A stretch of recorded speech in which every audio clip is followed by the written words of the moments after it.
when I was running for office, you heard it 1,000 times from me, that we're going to build an economy around you. I'm so tired of trickle-down economics. I never found that trickled down on top of my head very much. I was listed, had the great pleasure of being listed as the poorest man in Congress for 36 years. I still had making a hell of a lot more money than anybody else because I was getting a senator's salary. No kidding.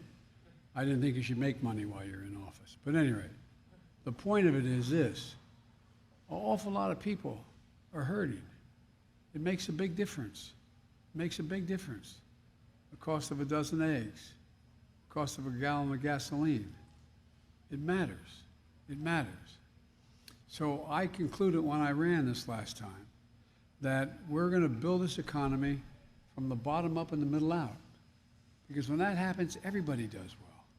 The wealthy do very well, and the poor have a ladder up, and the middle class has a little bit of breathing room.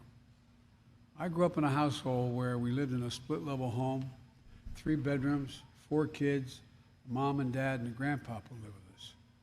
And I remember one night, the walls were kind of thin. My dad was restless. Next morning when he went to work, I asked Mom what was the problem. She said, he just noticed his company just said no more, not going to cover health insurance anymore. It matters. These things matter to people. They matter to ordinary people.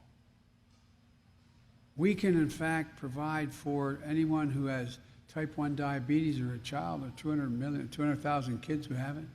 They need that insulin every single day.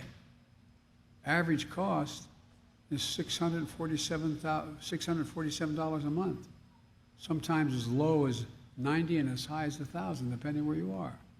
You know how much it costs to make one of those vials of insulin? 10, T-E-N, dollars. Not a single change has been made in that insulin since it was first discovered. And so we can set that price at maximum of $35. They still make a significant profit. And what God's name are we doing? Look, I'm a capitalist. I think people should be able to go out and make millions of dollars, even $1 billion if you can make it. But at least pay your fair share. Pay something.